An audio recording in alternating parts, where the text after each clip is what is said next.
I'm Kim. Good day, everyone. I'm Kimberly Abanaag, BSOA 15. First news: 120 million pesos in counterfeit luxury goods were confiscated in Cavite. In Pasay, Pogo that is still operating even though a total ban has been attached. Some Pogo have a new way of recruiting using social media, according to Senator Hontiveros. Dog in Negros Occidental, not just one shot, but 5 times shot. 5 times shot. The aunties in Binangonan got involved in the Chinese garter game.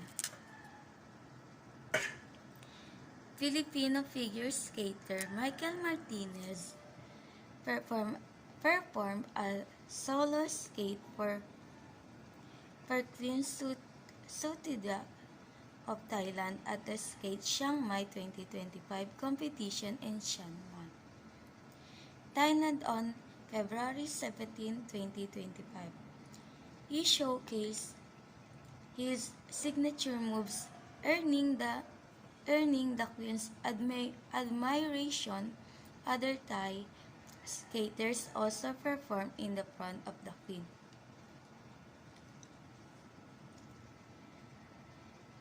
Jimmy Bondoc in a Facebook post called for a complete and simultaneous cleanup of government processes to combat corruption in the country. He believes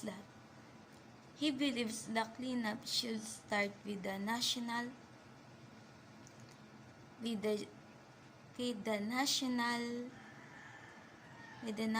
budget and how it is made. Bondoc suggests digitizing the process of passing laws, including budget, as a first step to reduce human intervention. He emphasizes that this will prevent insertion of amendments as bill pass from one agenda another. Bondoc also points out the electing government